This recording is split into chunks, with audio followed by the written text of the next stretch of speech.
자, 오늘은 뉴스 헤드라인 너머에 있는 한반도 문제를 한번 깊이 들여다볼까 합니다.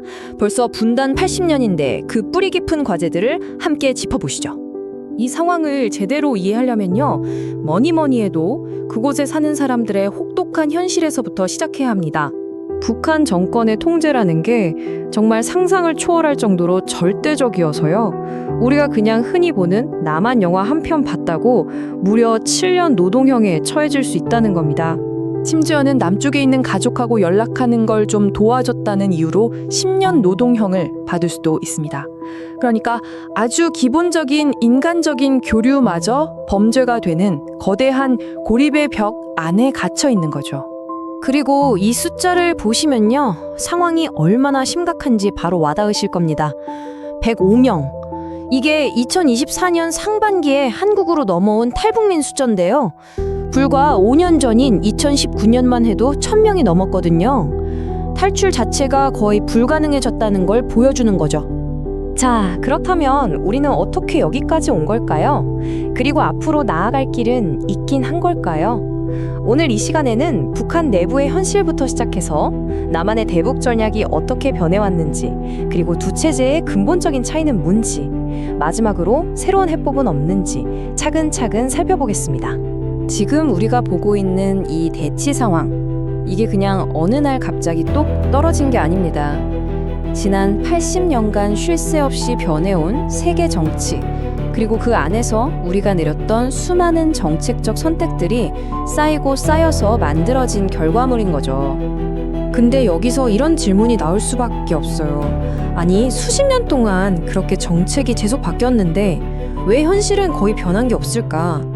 이 질문에 대한 답을 찾으려면요, 남한의 대북 접근법이 어떻게 세계의 시대를 거치면서 달라져 왔는지 살펴봐야 합니다.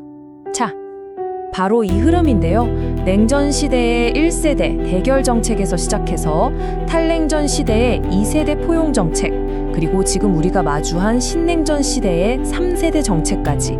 먼저 1세대 정책부터 한번 보시죠. 이 첫 번째 접근법은 한마디로 힘과 억제에 초점을 맞춘 거였습니다. 전쟁을 막고 그 사이에 우리는 경제 발전을 이루는 데 성공했죠. 국가 안보 측면에서는 성공적이었다고 볼 수 있어요. 하지만 북한 정권이든 군대든 주민이든 그냥 북한 전체를 하나의 적으로 취급하는 한계는 분명했습니다. 그러다 냉전이 끝나면서 분위기가 확 바뀝니다. 이제는 대결이 아니라 포용으로 가보자, 이런 거죠. 협력하고 원조를 해주면 북한도 변할 거라는 기대가 있었어요. 하지만 안타깝게도 비핵화 같은 핵심 목표를 이루지는 못했습니다. 결과적으로는 실패한 정책이 된 거죠. 자, 그런데 여기서 정말 흥미로운 지점이 있습니다. 우리가 지금까지 얘기한 군사나 경제 전략보다 훨씬 더 깊은 곳에 아주 근본적인 갈등이 있다는 건데요. 그건 바로 법이라는 것 자체를 어떻게 보느냐의 차이입니다. 우리 같은 민주주의 사회에서 법은 기본적으로 개인을 보호하기 위한 방패입니다. 국가가 함부로 권력을 휘두르지 못하게 막고 시민의 자유를 지켜주는 역할을 하도록 설계된 거죠. 하지만 북한에서 법은 정반대의 개념입니다. 이건 무기예요, 무기. 국가가 인민을 통제하고 당의 이념을 강제하기 위해 사용하는 아주 강력한 도구인 겁니다. 이 표를 보시면 그 차이가 한눈에 들어오죠.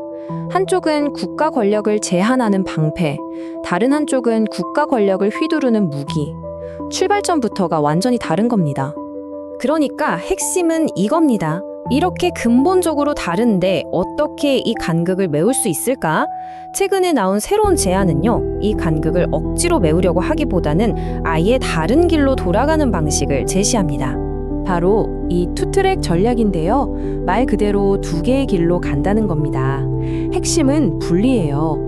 억압하는 북한 정권과 그 아래서 고통받는 북한 주민을 완전히 다른 대상으로 보고 접근하자는 거죠.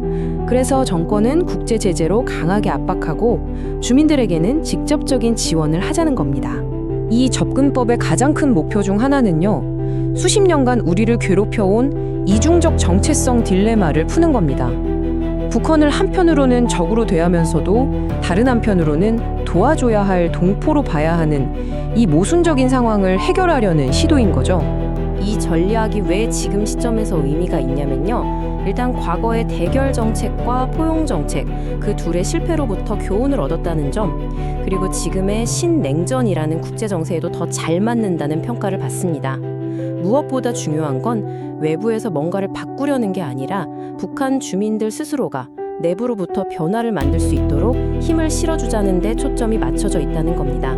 결국 우리는 이 궁극적인 질문에 다다르게 됩니다. 주민을 통치자와 분리하는 이 정책이 과연 언젠가 분단된 우리 민족을 하나로 만드는 길을 열어줄 수 있을까요? 전 세계가 한반도의 평화를 계속 지켜보는 가운데 우리 모두가 깊이 생각해볼 강력한 화두가 아닐까 싶습니다.